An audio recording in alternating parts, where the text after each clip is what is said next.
So yan, magandang hapon mga kabooms. Tayo pa rin tayo sa update sa ating bagyong Opong.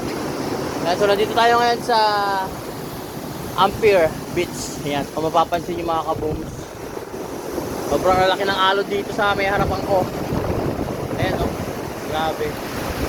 Buti na lang low tide na ngayon, kaya medyo malayo yung ating karagatan. Pero so far napakalalaki pa rin ang alon dito sa may harapan ng view ng Ampere Seaside. Grabe, sobrang lalaki ng alon ito na humahampas. So baka lakas. And sa may gawi doon, mapapansin nyo mga kabooms, ayan no, meron tayong rock slide dyan. So kanina hinawi na yan ng mga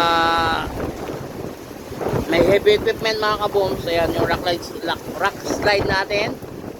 So nakakadaan na po ang ating motorista.